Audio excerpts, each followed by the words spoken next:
"You can't even read this," Marcus Blackwell sneered, waving ancient documents at the waitress. Sophie Martinez smiled quietly.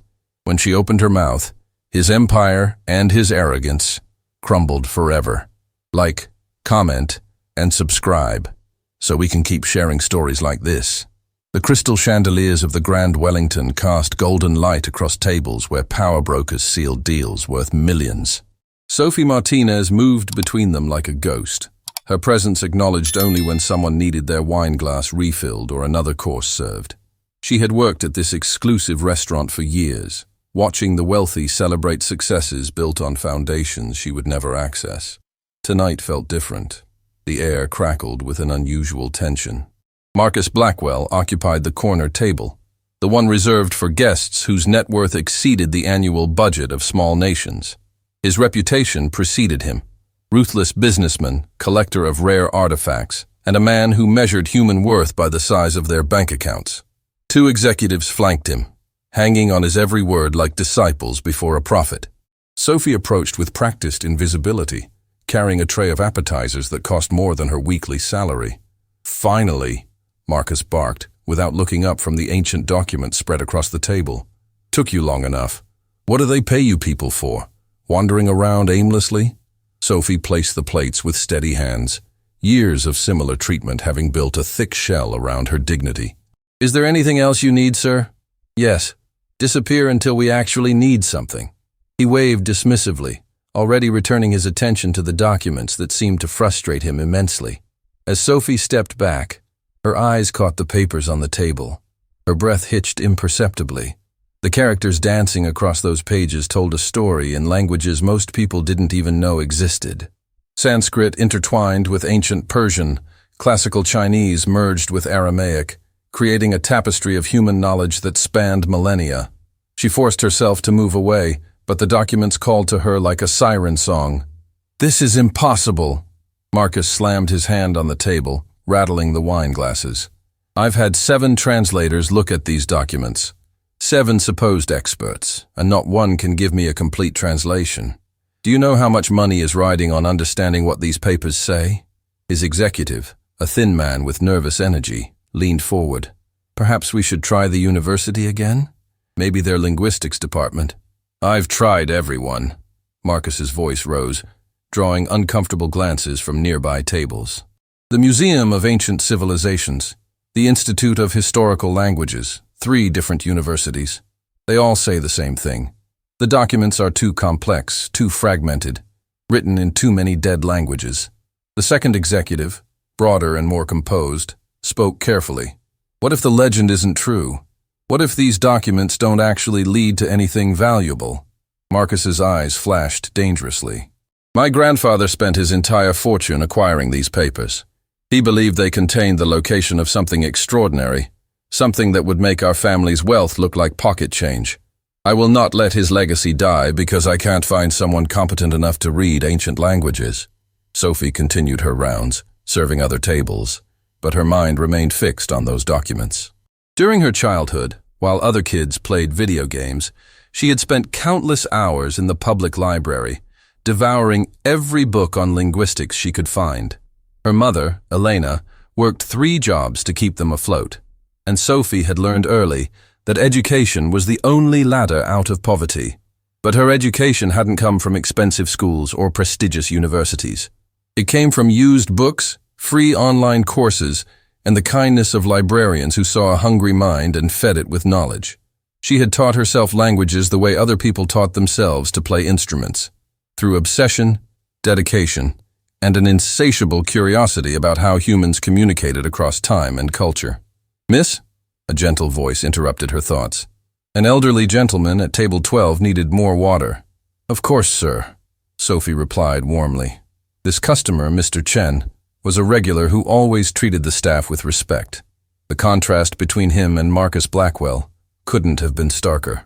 "You look troubled tonight, Sophie," Mr. Chen observed with grandfatherly concern. "Is everything all right?" "Just a long shift," she smiled, though the weight of witnessing Marcus's frustration pressed on her chest. She could help him. She could read those documents as easily as reading a children's book.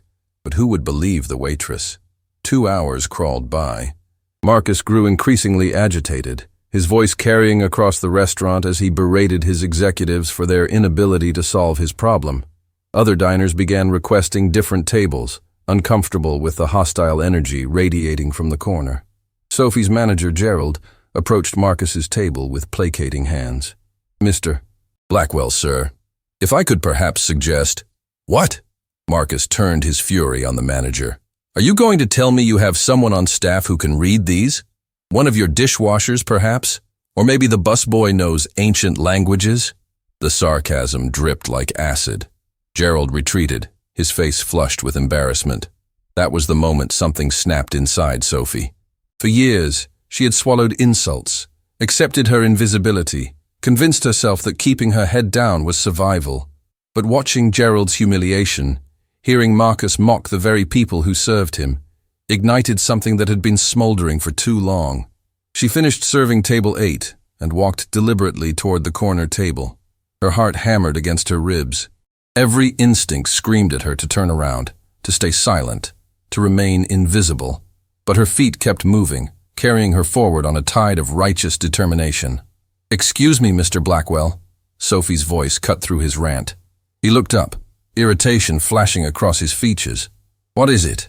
Did we order something?" "No, sir, but I couldn't help overhearing your difficulty with those documents." Marcus's expression shifted from irritation to incredulous amusement. "Oh, you couldn't help overhearing? Well, thank you for your concern, but unless you have a doctorate in ancient languages hidden under that apron, I suggest you return to your actual job." His executive snickered. The sound crawled under Sophie's skin, but she held her ground. "I don't have a doctorate," Sophie said evenly. "But I can read those documents. All of them." The laughter that erupted from Marcus was cruel and theatrical. He slapped the table, his face reddening with mirth. "This is perfect. First, I can't find qualified translators, and now the waitress thinks she can read texts that have stumped actual scholars." He turned to his executives, his voice dripping with mockery. "Do you hear this? The help thinks she can solve problems that experts can't. Next, she'll be offering to manage my investment portfolio." Sophie felt heat rising to her cheeks, but she refused to retreat. "I can prove it." "Prove it?" Marcus wiped tears of laughter from his eyes. "Oh, this I have to see. Please enlighten us. What do these ancient papers say? Give us your waitress wisdom." "Key." He shoved the documents toward her, and Sophie picked them up with steady hands despite the trembling in her core. The restaurant had gone quiet, all eyes fixed on this confrontation between the powerful and the powerless. Sophie looked down at the first page, and the ancient words welcomed her like old friends.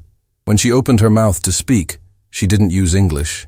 The words that flowed from her lips were in perfect Sanskrit, her pronunciation flawless, her tone capturing the poetic rhythm of a language that had been dead for centuries. The smirk on Marcus Blackwell's face began to freeze. The Sanskrit words continued flowing from Sophie's mouth like water from an ancient spring, each syllable precise, each tone perfect. She read without hesitation, translating the first document with a fluency that made the air in the Grand Wellington feel suddenly electric. Marcus Blackwell's laughter had died completely. His face had gone pale, then flushed, cycling through emotions faster than his mind could process them. The executives beside him sat frozen, their mouths slightly open, their earlier mockery evaporating into shocked silence. Sophie paused, looking up from the document. This first section is written in Sanskrit and describes a journey across ancient trade routes. It references the Silk Road but uses terminology that predates the commonly known historical period. Shall I continue? "How—" Marcus's voice came out as a croak. He cleared his throat. "How do you know Sanskrit?" "The public library has an excellent collection of linguistic texts," Sophie replied simply. "I've been studying languages since I was young. Sanskrit is actually one of the more logical ancient languages once you understand its grammatical structure." She turned to the second page, and without pause began reading in ancient Persian, her voice taking on the melodic quality inherent to that tongue. The words described treasures, locations, and historical events with details that made Marcus lean forward despite himself. "Wait, stop," the thin executive interrupted, pulling out his phone. "I need to record this. Mr. Blackwell, this could be—" "I know what this could be," Marcus snapped, though his voice lacked its earlier venom. He stared at Sophie as if seeing her for the first time. "Continue, please." The please sounded foreign in his mouth, like a word he'd forgotten how to pronounce. Sophie moved through the documents methodically. Classical Chinese flowed into Aramaic, which merged with ancient Greek, each transition seamless. She didn't just translate, she explained context, historical references, and cultural nuances that even the experts Marcus had hired hadn't mentioned. "This section uses a cipher," Sophie pointed to a particular passage. "The Greek letters are arranged to look like poetry, but if you apply the numerical values assigned to each letter in ancient Greek mathematics, they create coordinates, longitude and latitude, though expressed in the measurement system used by Ptolemaic astronomers." Marcus's hands trembled as he gripped the edge of the table. "What are the coordinates?" Sophie calculated in her head, converting ancient measurements to modern equivalents. "They point to a location in the Karakoram mountain range, on what would now be the border between 3 countries. The text suggests there's a vault, carved into the mountain itself, sealed for over 2,000 years. "A vault containing what?" the broader executive asked, his earlier skepticism replaced by naked greed. "That's where it gets interesting," Sophie continued, moving to the final document. "This last page is written in a language I've only seen fragments of in academic papers. It's a dialect of ancient Sumerian, but mixed with symbols from the Indus Valley civilization. Very few complete texts exist in this combination." She read slowly, her brow furrowed in concentration. The restaurant had gone completely silent. Even the kitchen staff had stopped their work, drawn to the doorway by the extraordinary scene unfolding. "It speaks of knowledge," Sophie translated, her voice dropping to something almost reverent. "Not gold or jewels, but knowledge. Scientific texts, mathematical proofs, astronomical charts, and philosophical treatises from civilizations we thought kept no written records. It describes a collection assembled by ancient scholars who feared their knowledge would be lost to warfare and time." "Knowledge?" Marcus sounded disappointed. "I thought it would be treasure." "It is treasure." Sophie looked up at him, and for the first time that evening, her eyes held something other than submission. They held pity. "This vault potentially contains answers to historical mysteries scholars have debated for centuries. Mathematics from Babylon that might have solved problems Greek mathematicians struggled with. Astronomical observations from cultures we thought were primitive. Medical knowledge that could revolutionize our understanding of ancient science." "You can't sell knowledge," Marcus muttered. "You can't?" Sophie's voice carried an edge now. "Museums, universities, governments, they would pay billions for authenticated ancient texts of this magnitude. But more than that, this knowledge belongs to humanity. It would rewrite history books, fill gaps in our understanding of how human civilization developed."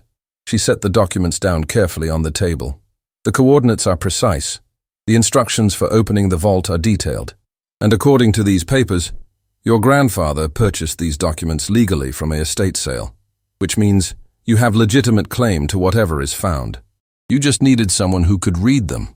Marcus stared at the documents, then at Sophie, then back at the documents. His entire worldview was recalibrating, and the process was visibly painful. "Who taught you all this?" he asked finally. "No one taught me," Sophie replied. "I taught myself. Every language, every script, every historical context. I spent years in the public library because it was warm, safe, and full of books I could read for free. I learned languages because they fascinated me, because they were puzzles I could solve, because understanding how people communicated across time felt like touching something eternal." She glanced around the restaurant, at the wealthy diners who had treated her as furniture for years.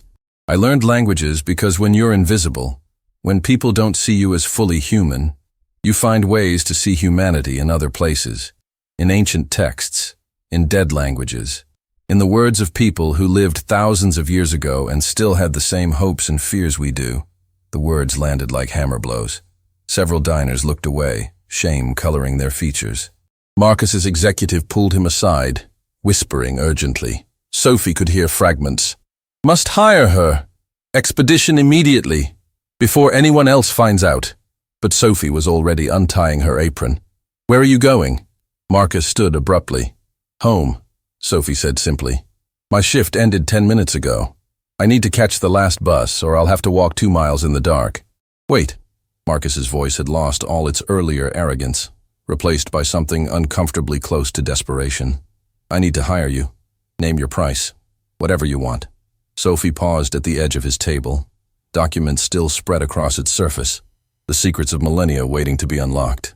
She thought of her mother, Elena, who at this moment was probably finishing her shift at the all-night diner across town, who would then go home to sleep for 4 hours before waking to clean office buildings before dawn. She thought of all the nights she'd studied by streetlight because their electricity had been shut off. All the times she'd gone to school hungry because they needed the food money for rent. All the years of being invisible, dismissed, underestimated. I'll think about it, Sophie said. You can find me here tomorrow if you still want to talk. I work the evening shift. Tomorrow? Marcus sounded incredulous. This can't wait until tomorrow. Do you understand how important this is? I understand that you've spent months trying to solve this problem, Sophie replied calmly. One more night won't make a difference. Besides, some things are more important than your urgency. Like what? He demanded. Like my mother, who's waiting for me to come home so she knows I'm safe. Like my dignity, which I've just reclaimed after years of swallowing insults from people like you. Like sleep, which I need because, unlike you, I can't afford to be tired at my 3 other jobs. She walked away, leaving Marcus Blackwell speechless for perhaps the first time in his privileged life. Behind her, she heard him call out, 3 other jobs? You work 4 jobs? Sophie didn't turn around. Some of us don't have a choice, Mr. Blackwell. We work until we can't anymore, and then we work some more. You should try it sometime. Might teach you something your money never could. The door of the Grand Wellington closed behind her, and Sophie Martinez stepped into the night, carrying secrets worth billions and a dignity that was absolutely priceless. The bus ride home took Sophie through neighborhoods that existed in a different universe from the Grand Wellington. Flickering streetlights illuminated cracked sidewalks, where people huddled in doorways, seeking shelter from the evening chill. She pressed her forehead against the cold window, watching the city transform from gleaming towers to worn buildings with laundry hanging from fire escapes. Her phone buzzed. 17 missed calls from the restaurant. 3 voicemails from Gerald, her manager, his voice progressively more agitated. She deleted them without listening. Whatever Marcus Blackwell wanted could wait until she'd had time to think clearly. The apartment building where Sophie lived with her mother had seen better decades. The elevator had been broken for years, so she climbed 5 flights of stairs, her feet aching from hours of carrying heavy trays. The hallway smelled of cooking from a dozen different cultures, the sense of survival from families making miracles from limited ingredients. Mija, is that you? Elena's voice called out before Sophie even touched the doorknob. Yes, Mama. The apartment was tiny, 1 bedroom that Elena insisted Sophie take while she slept on the couch, a kitchen barely large enough for 1 person, and a bathroom with pipes that sang opera every time someone turned on the water. But it was clean, filled with small touches that made it home. Curtains Elena had sewn herself, plants Sophie had rescued from restaurant trash bins, books stacked in every available corner.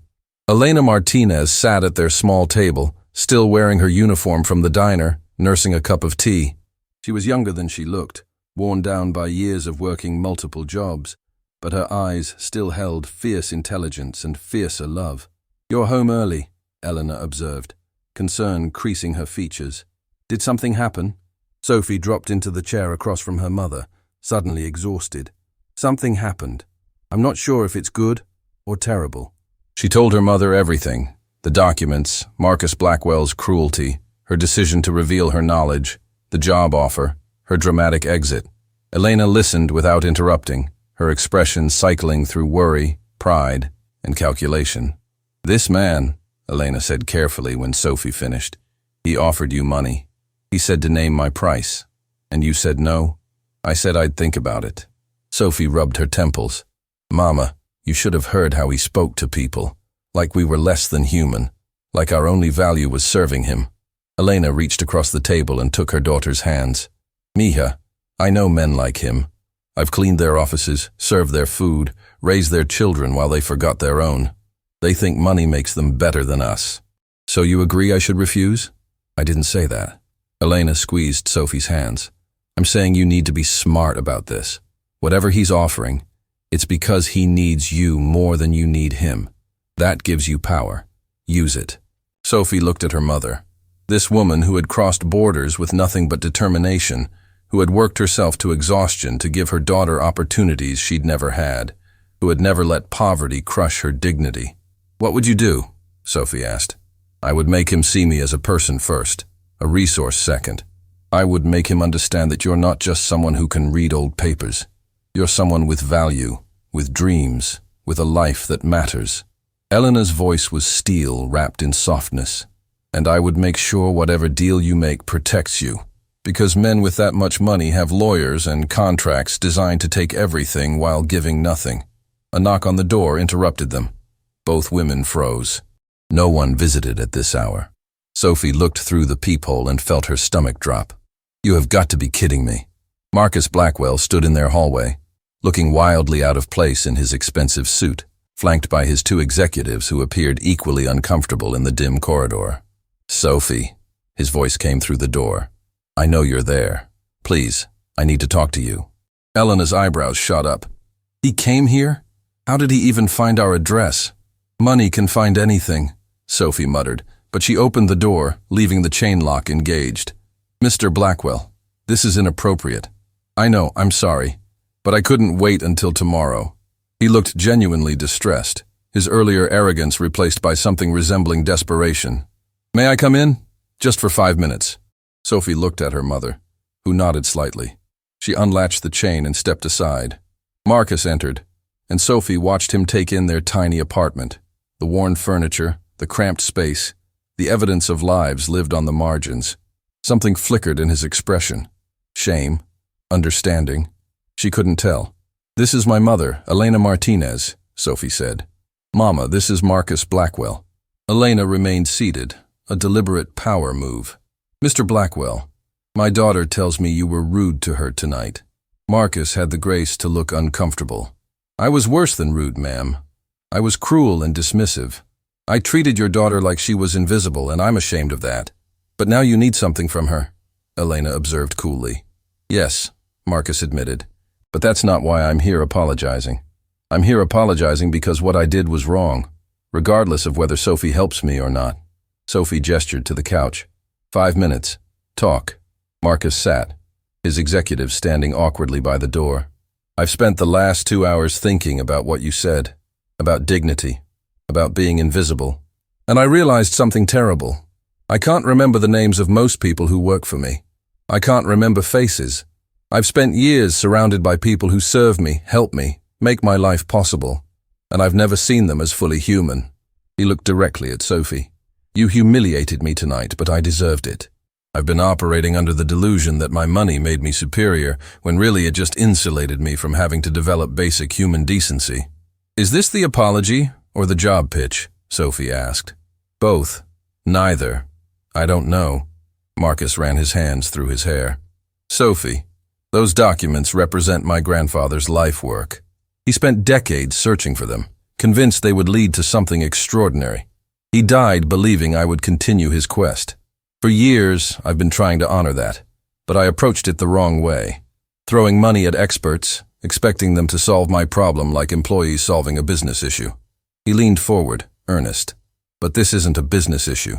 This is about knowledge, history, human achievement across millennia. And you understood that immediately. You didn't just translate words. You understood their significance. So you want to hire me to lead an expedition to find this vault," Sophie said flatly. "I want to offer you a partnership." Marcus pulled papers from his jacket. "My lawyers drew this up on the drive over. It's a contract offering you 50% of whatever we find. Full partnership, equal decision-making authority, and a salary starting immediately so you can quit your other jobs." Elena took the contract, scanning it with sharp eyes that had learned to read legal documents the hard way. "This says she gets 50% of monetary proceeds. What about the knowledge itself? The historical value?" Marcus looked surprised that Elena had caught that distinction. That's a good point. Change it," Elena said firmly. "My daughter gets 50% of everything. The artifacts, the rights to publish findings, The decision-making about what happens to the knowledge. You want her expertise? You treat her as an equal partner in all ways. The thin executive started to object, but Marcus held up his hand. Done. Draw up the amendment. Sophie watched this negotiation with growing amazement. Her mother, who cleaned office buildings before dawn, was out negotiating a billionaire. Also, Elena continued, you pay for a lawyer to review this contract independently. Sophie doesn't sign anything until our lawyer says it's fair. Agreed. And you establish a trust fund that guarantees Sophie's financial security even if this expedition fails. She's risking her career, her time, her expertise. She needs protection if this goes nowhere. Marcus nodded slowly. Your mother is a better negotiator than most of my business partners. My mother has had to fight for everything we have, Sophie said quietly. She knows the value of protection. There's one more thing, Elena said, her voice softening slightly. You need to understand what you're asking my daughter to give up. Sophie works 4 jobs because she's saving money. Not for herself, for me. She's trying to save enough to buy me a small house somewhere safe. Somewhere I don't have to work 3 jobs just to keep a roof over our heads. Marcus looked stricken. I didn't know. You never asked, Sophie replied. You saw a waitress. You didn't see a daughter trying to give her mother the life she deserves. You didn't see someone who taught herself 8 languages because books were free and dreams were expensive. You didn't see a person with hopes and plans and a whole life you knew nothing about. The apartment fell silent, except for the opera-singing pipes and distant traffic. Marcus stood slowly. You're right. I didn't see any of that. But I'm seeing it now, and I'm understanding that this partnership isn't just about finding a vault. It's about learning to see people, really see them, for who they are. He held out his hand to Elena first, not Sophie. Mrs. Martinez, thank you for raising an extraordinary daughter, and thank you for the negotiation lesson. I clearly needed it. Elena shook his hand warily. Take care of my daughter on this expedition, Mr. Blackwell. She's all I have. I will, I promise. He turned to Sophie. Take the contract to a lawyer. Take a week if you need it. If you decide to partner with me, we do this the right way, with respect, equality, and full recognition of what you're bringing to this venture. After they left, Sophie collapsed onto the couch next to her mother. Did that really just happen? A billionaire just came to our apartment and got schooled in contract negotiation by a woman who cleans offices. Elena laughed, the sound slightly hysterical. Mija, I think your life is about to change. Our lives, Sophie corrected. Whatever happens, Mama, we're in this together. Elena pulled her daughter close. Whatever you decide, I'm proud of you. Tonight you showed that man what we've always known, that worth isn't measured in money, and intelligence isn't something you can buy. Sophie closed her eyes, feeling the weight of the decision ahead. In her hands, she held the possibility of changing everything, not just for herself, but for her mother, for the legacy of knowledge waiting in a mountain vault, for the understanding of human history itself. Tomorrow she would call a lawyer. Tomorrow she would start planning. But tonight she sat with her mother in their tiny apartment, surrounded by books and dreams, and felt rich beyond measure in the ways that actually mattered. The law office of Chen and Associates occupied the 3rd floor of a modest building in a neighborhood where small businesses fought daily to survive. Sophie had chosen them carefully, not the prestigious firms that served billionaires, but a practice known for defending working people against corporate exploitation. Attorney Jennifer Chen sat across from Sophie and Elena, the contract spread across her desk like a map to treasure. She had spent 2 days reviewing every clause, every footnote, every legal implication. Now her expression was a mixture of admiration and concern. This is extraordinary, Jennifer said, tapping the amended pages. Mr. Blackwell's lawyers actually incorporated all your mother's demands. Full partnership, equal rights to discoveries, guaranteed financial security regardless of outcome. Either his lawyers are incompetent, or he genuinely wants to make this fair. Which do you think it is? Sophie asked. Based on the precision of the legal language, these are excellent lawyers who were told to prioritize fairness over protection of their clients' interests. That's virtually unheard of in my experience. Jennifer leaned back. However, there's one clause that concerns me. She pointed to a section near the end. This liability waiver. If anything happens during the expedition, injury, accident, Political complications. You're assuming significant personal risk. The insurance coverage is generous, but mountaineering in remote regions is inherently dangerous. Eleanor's face tightened with worry. How dangerous? The Karakoram Range has one of the highest fatality rates for climbers in the world, Jennifer said honestly. Altitude sickness, avalanches, extreme weather. Even with the best guides and equipment, there's risk. Sophie had spent the past 3 days researching everything about the location the documents described. The coordinates pointed to a region where 3 countries met, where ancient trade routes had crossed, where kingdoms had risen and fallen, leaving barely a trace. The mountains there were called the Throne of Gods by locals, beautiful, deadly, and largely unexplored. What if I modify the contract to require a 6-month preparation period? Sophie proposed. Time to train properly, assemble the right team, plan the expedition thoroughly.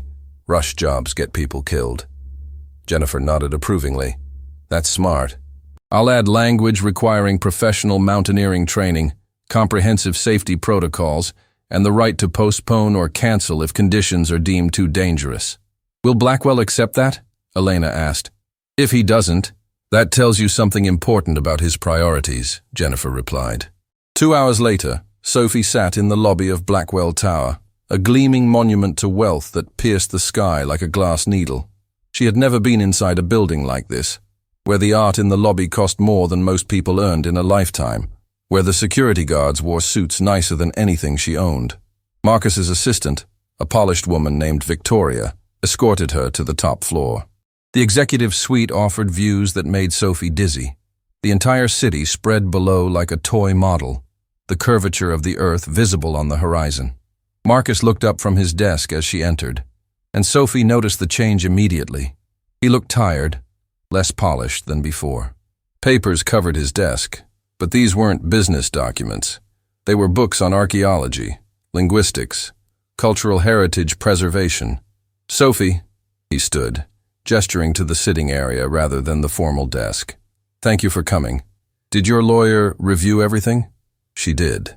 I have some modifications. Sophie handed him the revised contract. Marcus read through it carefully, and she watched his expression. When he reached the 6-month preparation clause, he paused. This delays the expedition significantly, he said slowly. It keeps me alive significantly, Sophie countered. Mr. Blackwell, I've been researching the Karakoram Range. People die there regularly, even experienced climbers. I'm not risking my life and my mother's future on a rushed expedition. He looked up, and she saw something unexpected in his eyes. Relief. You're absolutely right. I've been so focused on finding the vault that I wasn't thinking about the human cost. 6 months for training and preparation is reasonable. He signed the modification without further argument. There's something else, Sophie said. I need to assemble a team. Not just mountaineers, but experts who can help us understand what we might find. Archaeologists, historians, preservation specialists, people who care about the knowledge itself, not just the monetary value. Do you have people in mind? I do, actually. Sophie pulled out a list. I've spent years attending free lectures at universities, sitting in on public seminars. I know who the real experts are. The ones who do this work because they love it, not for fame or fortune. Marcus read the names. Dr. Yuki Tanaka from the Museum of Ancient Civilizations. Professor David Morrison from the Institute of Historical Studies. Dr. Amira Hassan, specialist in Silk Road archaeology. He looked up. These are all top-tier academics. What makes you think they'll join an expedition led by a former waitress and a businessman? Because I'm going to offer them something universities can't, Sophie replied. The freedom to pursue knowledge for its own sake, without politics or funding constraints, equal credit for any discoveries, and the chance to potentially rewrite major sections of human history. You've thought this through. I've had 3 days of barely sleeping to think this through. Sophie stood, walking to the floor-to-ceiling windows. From this height, she could see the neighborhood where she lived, though it was too distant to pick out specific buildings. Mr. Blackwell, can I ask you something personal? Marcus, please, call me Marcus. Marcus, then. Why is this so important to you? You're already wealthy beyond imagination. You could live a dozen lifetimes and never spend all your money. Why risk everything for documents your grandfather believed in? Marcus was quiet for a long moment. When he spoke, his voice carried unexpected vulnerability. My grandfather was the only person who ever believed I could be something other than the heir to a fortune. Everyone else saw me as the trust fund kid, the privileged inheritor, but he saw potential for something more. He joined her at the window. He used to tell me that wealth without purpose is just numbers in an account. That real legacy isn't what you accumulate, but what you contribute. He spent his fortune trying to recover lost knowledge because he believed humanity's future depends on understanding its past. And you want to honor that? I want to prove he was right about me, Marcus admitted. I want to prove I can be the person he believed I could be, not the arrogant fool I've been for most of my life. Sophie saw herself reflected in the glass, standing next to this man who inhabited a completely different world. What changed between the restaurant and now? What actually made you realize you needed to be different? Marcus turned to face her directly. You did. When you walked away from that table, when you valued your dignity over my money, it broke something in me. I realized I'd spent decades believing my wealth made me important, when really it had just isolated me from everything that makes life meaningful. He gestured at the opulent office. I have all this, but when I go home, I eat dinner alone in a house with 12 bedrooms. I have hundreds of employees, but I couldn't tell you the name of the person who cleans my office. I have more money than I could spend in 10 lifetimes, but I couldn't remember the last time someone looked at me like I was a person rather than a bank account. That sounds lonely, Sophie said quietly. It's desperately lonely. And the worst part is, I did it to myself. I built walls of money and arrogance, and then wondered why I felt empty inside.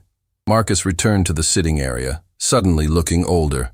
Your mother negotiating that contract taught me something. She has nothing compared to my wealth, but she has everything that matters. She has your love, your respect.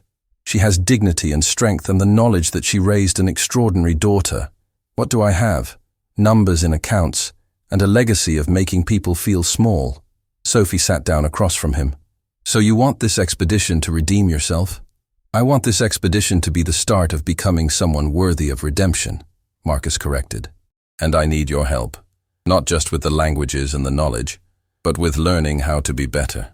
You and your mother in one evening taught me more about human dignity than I learned in 50 years of privilege. Before Sophie could respond, Victoria knocked urgently on the door. Mr. Blackwell, we have a situation. The media has somehow gotten word about the documents. There are reporters downstairs demanding information about an expedition to find lost ancient treasures. Marcus and Sophie exchanged alarmed glances. How did they find out? Marcus demanded. We're investigating, but someone leaked information. The story is spreading rapidly on social media. And sir, there's more. 3 other wealthy collectors have already announced they're mounting their own expeditions to the Karakoram region. It's becoming a race. Sophie felt ice forming in her stomach. If this becomes a treasure hunt, the site could be destroyed. Looters, amateur archaeologists, people with more money than sense tearing apart the mountain looking for artifacts to sell. We need to move faster, Marcus said, already reaching for his phone. No, Sophie said firmly. Moving fast is what causes disasters. We stick to the 6-month preparation, but we need to secure the site legally first. International treaties, permits, agreements with the governments involved. That could take months by itself, Victoria warned. Then we take months. Marcus, you said you wanted to honor your grandfather's vision.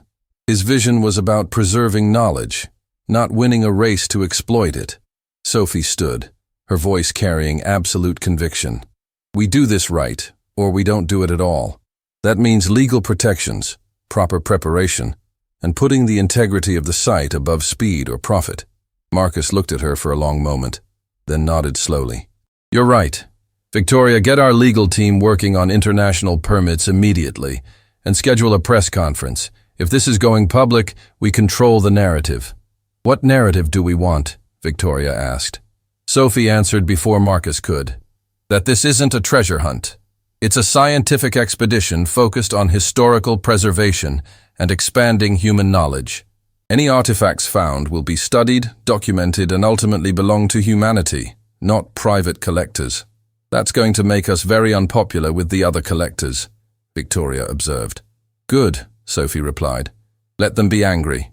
History doesn't belong to whoever gets there first with the biggest bank account. It belongs to everyone. As Victoria left to execute their plan, Marcus laughed. Not the cruel laughter from the restaurant, but something genuine and warm. 3 days ago, you were serving my dinner. Now you're making international policy decisions and putting billionaires in their place. How does that feel? Terrifying, Sophie admitted. But also right. My whole life, I've been told to be small, to be invisible, to accept my place. But maybe my place is exactly here, standing between knowledge and exploitation, making sure that what gets discovered serves humanity rather than ego. Your grandfather would have liked you, Marcus said quietly. He would have seen what I was too blind to see, that the most valuable things in life can't be bought, and the most important people are often the ones society overlooks. Sophie's phone buzzed. A message from her mother. The reporters found our apartment building. I'm okay, but they're asking questions. We need to protect my mother, Sophie said urgently.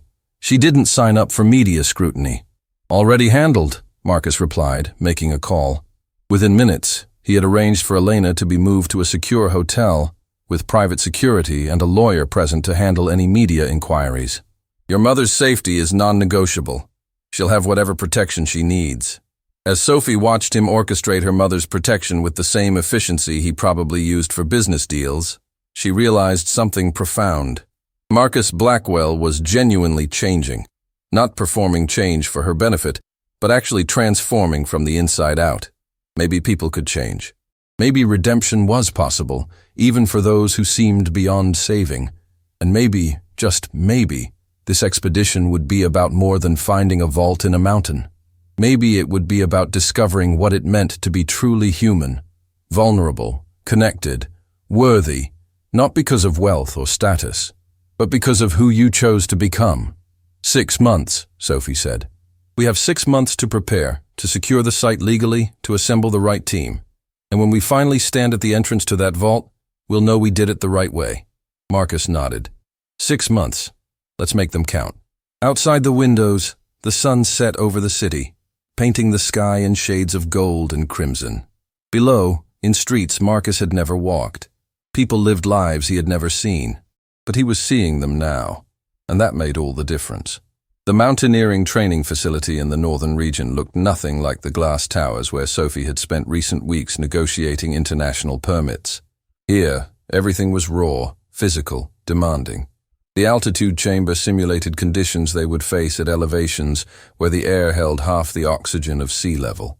The ice wall rose 40 feet, its surface glinting with frozen challenge.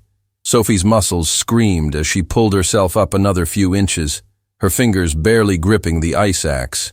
Below, her instructor, a weathered woman named Patricia Rodriguez, who had summited the world's most dangerous peaks, called out corrections.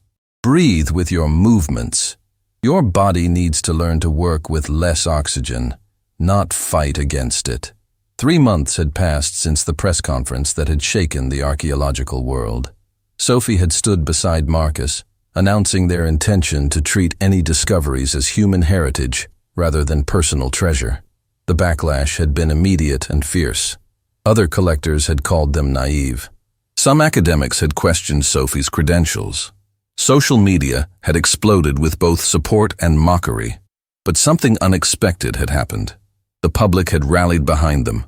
Their story, the waitress and the reformed billionaire partnering to preserve history, had captured imaginations worldwide. Donations had poured in from ordinary people wanting to support their mission. Students had written letters.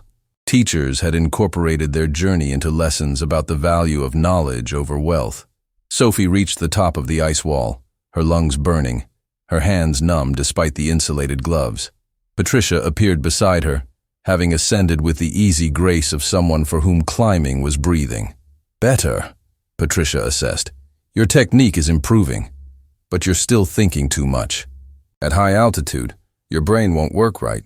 You need muscle memory, instinct. How much longer until I'm ready? Sophie asked between gasps. For the physical challenge, another 2 months of intense training. But Sophie, climbing is only part of what you'll face up there. Patricia's expression grew serious. The mountain will test you in ways you can't prepare for. It will find every weakness, every fear, every doubt, and it will amplify them until they either break you or forge you into something stronger. They descended, and Sophie found Marcus waiting at the base, looking uncomfortable in borrowed climbing gear. He had insisted on doing the training alongside her, though his 50-plus years and sedentary lifestyle made every session an ordeal. "Your turn," Patricia told him. "Same route Sophie just completed." Marcus looked up at the ice wall with undisguised apprehension. 3 months ago, he would have refused, would have paid someone else to do it, would have found a way to avoid this discomfort. But the man who began climbing, slowly and awkwardly, was different from the one who had mocked Sophie in the restaurant. Sophie watched him struggle, saw him slip and catch himself, heard him gasp with effort. He fell twice, saved by his safety harness, and each time he got back up and continued. There was something deeply moving about watching this powerful man stripped of all the armor that money provided, facing a challenge that couldn't be solved with wealth. When he finally reached the top, his face was red with exertion, his hands shaking, but there was triumph in his eyes. That, he managed between labored breaths, was harder than any business negotiation I've ever done. "That was the easy part," Patricia replied with a slight smile. "Wait until we start the high-altitude training in actual mountains." Later, in the facility's recovery room, Sophie and Marcus sat wrapped in thermal blankets, their bodies recovering from the physical stress. This had become their routine: train until exhausted, then discuss the expedition logistics while their muscles remembered what they'd learned. "Dr. Tanaka accepted our offer," Marcus reported, reviewing messages on his tablet. "She's leaving her position at the Museum of Ancient Civilizations to join us full-time. Said this is the opportunity she's been waiting for her entire career." "What about Professor Morrison?" "He's more cautious, wants assurances about academic freedom, publication rights, timeline for public disclosure of findings." Marcus looked up. "He's right to be cautious. We need to get this right."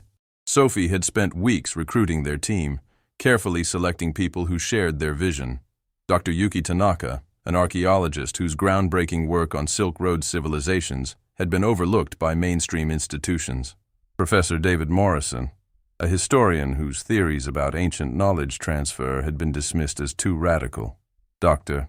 Amira Hassan, who had risked her career advocating for the return of artifacts to their countries of origin. Each had been chosen not just for expertise but for character, people who valued knowledge over glory, collaboration over competition. "There's something else," Marcus said hesitantly.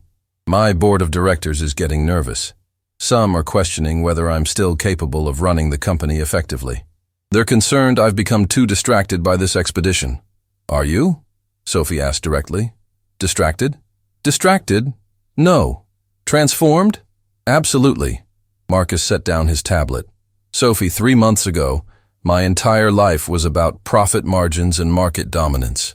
Now I spend my days learning to climb ice walls and negotiating international heritage treaties. Some would call that distracted. I call it finally having purpose.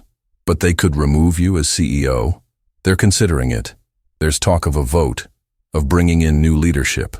He smiled without bitterness. 6 months ago, that would have destroyed me. My identity was wrapped up in being the powerful CEO. Now, I'm discovering I'm more than my title. Sophie studied him in the harsh fluorescent light of the recovery room. The physical training had changed his body. He'd lost the soft edges of sedentary wealth, gained a weathered look that came from pushing limits. But the deeper change was in his eyes. The arrogance had been replaced by something else. Humility earned through struggle. "What will you do if they remove you?" she asked. "Continue with the expedition. Continue changing. Continue learning that my value as a human isn't determined by my position or my wealth." He met her gaze. "You taught me that, you know. That night in the restaurant. You showed me that dignity and worth aren't things you can buy or inherit. They're things you earn through how you treat others." Before Sophie could respond, her phone rang. Elena's name appeared on the screen. "Mija," her mother's voice carried unusual excitement. "You need to turn on the news. Channel 7, now." Marcus pulled up the news feed on his tablet. Sophie's breath caught. The screen showed the Karakoram region, but not the pristine landscape they'd been studying. Instead, it showed a disaster. One of the rival expeditions, led by a Russian oligarch named Viktor Volkov, who had publicly mocked their naive idealism, had triggered a small avalanche while trying to reach the site quickly. 3 people were dead, others injured, and the mountainside where the vault was supposedly located had been significantly damaged. "No," Sophie whispered, her hand covering her mouth. The news anchor's voice provided details. "Sources say the expedition was poorly planned, with inadequate safety measures and inexperienced climbers pushed beyond their capabilities. Environmental groups are calling for immediate regulations on archaeological expeditions in the region, while some governments are discussing closing the area entirely to private exploration." Marcus was already on his phone making calls. "Get me the International Heritage Commission, and contact our legal team. We need to issue a statement immediately." Sophie couldn't look away from the images. Those 3 people were dead because of greed, because someone had valued speed over safety, treasures over human life. This was exactly what she had feared, exactly why she had insisted on proper preparation. "This could shut us down," Marcus said grimly after finishing his calls. "The political backlash against private expeditions is going to be severe. Several governments are already calling for complete bans." "They should ban expeditions like Volkov's," Sophie replied, her voice hard. "Reckless, profit-driven operations that treat mountains like shopping malls and human lives as acceptable losses." "But how do they distinguish between us and him? We're both wealthy people seeking ancient artifacts. We're not seeking artifacts. We're seeking knowledge. And we're not being reckless. We've spent 3 months training, securing permits, building international partnerships." Sophie stood, pacing the small room. "We need to make that distinction clear." Within hours, they were back in the city preparing for an emergency press conference. The media room at Blackwell Tower was packed with journalists hungry for statements, accusations, drama. Sophie stood at the podium, Marcus beside her, their training gear replaced by professional attire. But Sophie insisted on speaking first. 3 people died today because someone valued gold over human life," she began, her voice steady despite the cameras and lights. "Viktor Volkov rushed into one of the world's most dangerous mountain ranges with inadequate preparation, insufficient safety measures, and a team pushed beyond their capabilities. The result was tragedy that could have been prevented." She paused, letting the weight of those words settle. "Our expedition is different, not because we're better people, but because we've made different choices. We've spent 3 months training. We've secured legal permits from every government involved. We've partnered with the International Heritage Commission to ensure that anything we find is preserved and shared with the world, not sold to the highest bidder." A reporter shouted a question. "But you're still a billionaire and a former waitress playing archaeologist. What makes you qualified?" "I'm qualified because I've spent my entire life studying languages and ancient civilizations, not for profit but for love of knowledge," Sophie replied. "Mr. Blackwell is qualified because he's learned to listen to experts rather than assuming his wealth makes him wise. And our team includes some of the world's leading specialists in Silk Road archaeology, ancient languages, and cultural preservation." Another reporter. "Some are calling for complete bans on private expeditions. Would you support that?" Marcus stepped forward. "We would support regulations that ensure safety and prevent exploitation. But we would oppose blanket bans that prevent legitimate scientific research. The solution isn't to stop all exploration. It's to ensure that exploration is done responsibly, with respect for both human life and historical integrity." The press conference continued for an hour, questions growing more hostile as reporters sought to create conflict and controversy. But Sophie and Marcus remained united in their message. They grieved for the lives lost, supported stronger regulations, and remained committed to their carefully planned expedition. Afterward, exhausted, they retreated to Marcus's office. The sun was setting, painting the city in shades of amber and shadow. "That was brutal," Marcus said, collapsing into a chair. "It's going to get worse," Sophie replied. "Volkov's family will blame the mountain, not his recklessness. Other collectors will use this as an excuse to rush their own expeditions before regulations take effect. And we'll be caught in the middle, trying to do this right while everyone around us does it wrong." "Do you want to stop?" Marcus asked quietly. "We could walk away." "Donate the documents to a university? Let proper archaeologists handle it in 10 or 20 years when the political situation calms down." Sophie walked to the window, looking out over the city. Somewhere down there, her mother was watching the news, worrying. Somewhere, students were following their journey, believing that knowledge mattered more than wealth. Somewhere, people were counting on them to prove that a different way was possible. "No," she said firmly. "We don't stop.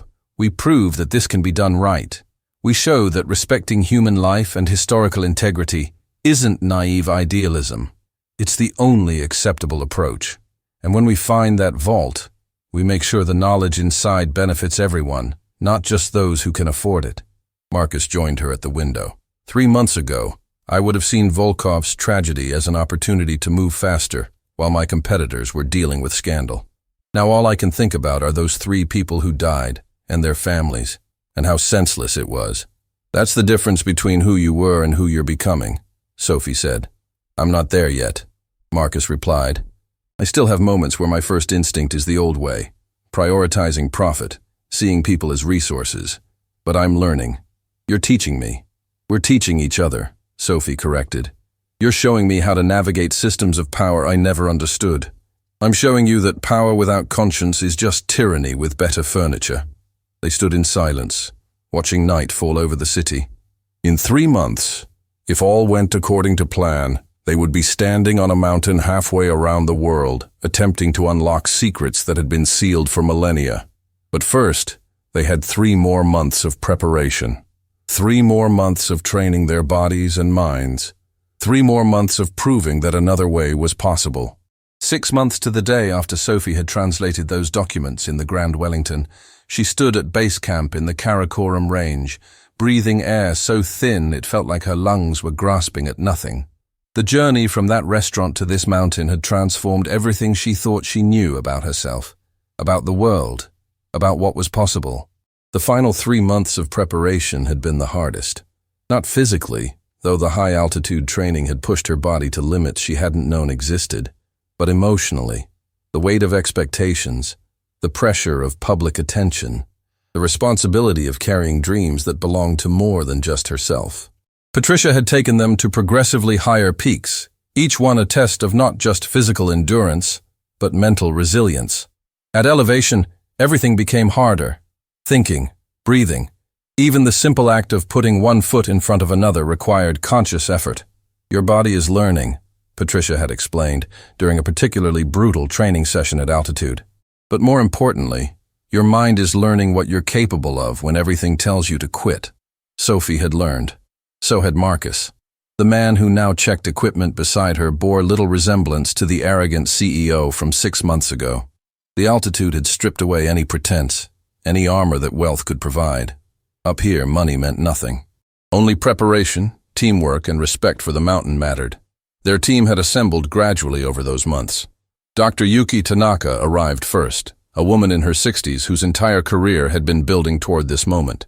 She moved through base camp with quiet efficiency, organizing equipment and establishing protocols for documenting whatever they might find. Professor David Morrison came next, a tall man with nervous energy that masked fierce intelligence. He had sacrificed tenure at a prestigious university to join them, believing that some opportunities were worth any risk. Dr. Amira Hassan completed their core academic team. She had fought harder than anyone for proper permits, for agreements ensuring that any discoveries would be properly preserved and ultimately shared with the world rather than locked in private collections. The support team included Patricia and 3 other experienced mountaineers, plus specialists in everything from geological surveys to medical emergencies. 15 people in total, each one carefully selected, thoroughly trained, united by a shared vision of doing this right. But as Sophie checked her equipment for the 10th time, doubt crept in like the cold mountain air seeping through layers of insulation. "You're nervous," Dr. Tanaka observed, appearing beside her with the stealth of someone comfortable in thin air. "That's good. Overconfidence kills people up here." "It's not just nerves," Sophie admitted. "It's responsibility. What if the vault isn't there? What if 3 people died for Volkov's greed and we've spent 6 months preparing for something that doesn't exist? Then we document what we find, publish our research, and contribute to human knowledge in whatever way we can," Tanaka replied calmly. "But Sophie, I've examined those documents as carefully as you have. The level of detail, The consistency across multiple sources, the astronomical precision of the coordinates. Someone went to extraordinary lengths to record this location. Something is up there. Marcus approached, his movements careful in the thin air. Even after months of acclimatization, the altitude affected everyone. We just received word from the International Heritage Commission. They're sending observers to document our methods. If we succeed, our approach becomes the model for future expeditions. If we fail, we become a cautionary tale, Sophie finished. No pressure. Actually, there's more pressure, Marcus said, pulling out his satellite phone. I got word from my board. They've finalized the vote. I'm officially no longer CEO of Blackwell Industries. Sophie felt her stomach drop. Marcus, I'm so sorry. I know what that company meant to you. Meant, past tense. He smiled, and there was freedom in it rather than bitterness. You know what's strange?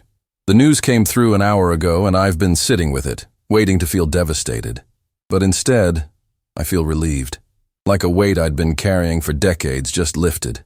You're really okay with losing everything you built? I'm not losing everything. I'm losing a title that had become a prison. Marcus gestured around the camp, at the mountain rising above them into clouds. This, being here, being part of something that matters, working alongside people who see me as a person rather than a bank account. This is what I was meant to do. It just took me 50 years and a humiliation from a brilliant waitress to figure it out. Before Sophie could respond, Dr. Hassan hurried over, her expression troubled. We have a problem. I just received communication from one of the governments involved. They're threatening to revoke our permits. On what grounds? Marcus demanded. Political pressure from other collectors. Specifically, Viktor Volkov's family. They're claiming we influenced the investigation into the avalanche, that we're using the tragedy to monopolize access to the region. Sophie felt anger rising. That's absurd. We've bent over backward to do this ethically. Ethics doesn't matter when you're dealing with people who have enough money to rewrite reality, Hassan replied grimly. They're pushing for the entire region to be closed to any expedition, effectively burying whatever's up there for generations. Can they do that? If they pressure enough politicians, yes. We have maybe 72 hours before the permits are officially revoked.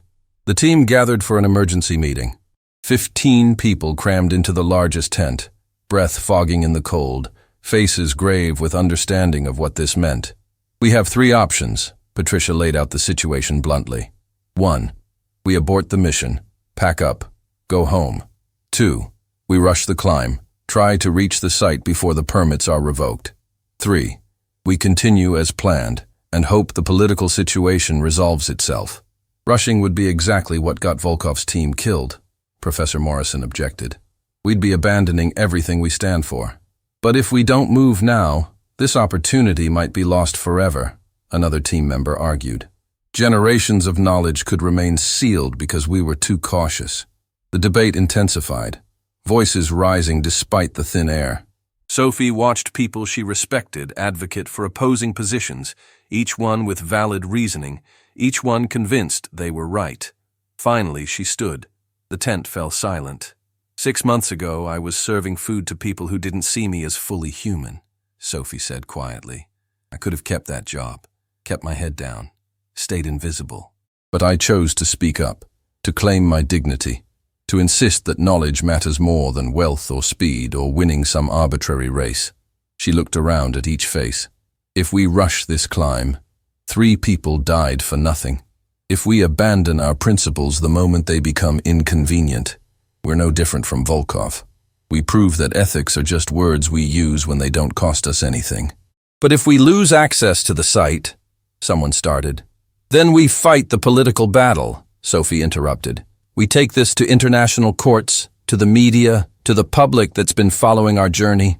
We prove that another way is possible, even if it's harder, especially because it's harder. Marcus stood beside her. Sophie's right. I lost my company today. I should be devastated. Instead, I'm standing in a tent at base camp, freezing my assets off, and I've never felt more alive or more certain of anything. He pulled out his phone, the satellite connection weak but functional. I'm going to make some calls. I still have friends in media, in government, in places where influence matters. We're going to fight this the right way, with transparency, with public pressure, with an appeal to humanity's better angels. That could take weeks, someone protested. We'll lose our weather window. Then we'll come back next season, Dr. Tanaka said firmly. The knowledge in that vault has waited 2,000 years. It can wait another year if necessary. But what we can't afford to wait on is our integrity. Once we compromise that, we become just another group of wealthy people exploiting the world for personal gain. The vote was unanimous.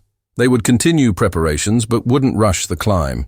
They would fight the political battle while maintaining their ethical standards, even if it meant delaying or potentially losing their opportunity. Over the next 48 hours, Sophie witnessed something extraordinary.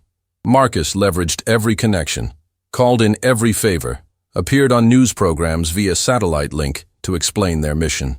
Dr. Hassan coordinated with the International Heritage Commission to pressure governments. Professor Morrison published op-eds in major newspapers arguing for responsible exploration. But the most powerful intervention came from an unexpected source. Sophie's mother, Elena, gave an interview to a major network. The footage came through on their satellite feed, and the entire team gathered to watch. Elena sat in the hotel room Marcus had arranged for her security, facing the camera with the same quiet dignity that had intimidated a billionaire in their tiny apartment. My daughter is up on that mountain because she believes knowledge belongs to everyone, Elena said in heavily accented English. Not to rich men who want to sell it, not to governments who want to hide it, to everyone, to students who study in public libraries like she did, to workers who never got opportunities but still have curious minds, to all of us who were told we didn't matter. The interviewer asked about the political pressure to close the region. The powerful always try to control knowledge, Elena replied. They tried to control my daughter, to keep her invisible, serving their food, knowing her place. But she spoke up. She claimed her dignity. And now they're afraid. Because if one waitress can change everything, what does that mean for all the others they've been ignoring? Her words went viral. Within hours, the hashtag #WhereKnowledgeBelongs to everyone was trending globally. Students organized protests. Working people shared their own stories of being overlooked and underestimated. The public pressure became impossible to ignore. 71 hours after the threat, the permits were not only reinstated, but strengthened. The governments involved issued a joint statement supporting responsible archaeological exploration and condemning attempts to monopolize historical discoveries. When Sophie called her mother to thank her, Elena's response was simple. You taught me something, Mija. You taught me that speaking up can change the world. Now I'm teaching others. The team celebrated that night, as much as one can celebrate at altitude where breathing is work and every calorie must be carefully rationed. But there was joy in that tent, the kind that comes from winning a battle not through money or power but through principle and persistence. Sophie stood outside the tent later, looking up at the mountain peak barely visible against stars so bright they seemed close enough to touch. Tomorrow they would begin the final ascent. Tomorrow they would discover if ancient scholars had truly hidden knowledge meant to bridge millennia. But tonight, she allowed herself to feel something she hadn't felt in the months of training and preparation. Pride. Not arrogance, but the quiet pride of someone who had insisted on doing things right when every pressure pushed toward compromise. Marcus found her there, both of them bundled against cold that bit through every layer. Thank you, he said simply. For what? For not letting me take the easy path. For showing me that the harder way is the only way worth taking. For teaching an old fool that redemption is possible if you're willing to work for it. You taught me something too, Sophie replied. That people can change, that wealth and power don't have to corrupt, that sometimes the person who seems most lost is just waiting for someone to show them a different path. They stood in comfortable silence. Two people from completely different worlds who had found common ground on a frozen mountain, united by a shared belief that knowledge mattered, that integrity was worth defending, that the best parts of humanity were worth the struggle to preserve and honor. Tomorrow would bring the greatest challenge yet. But tonight, they had already won something more valuable than any treasure. They had proven that another way was possible, and that was worth every sacrifice it had required.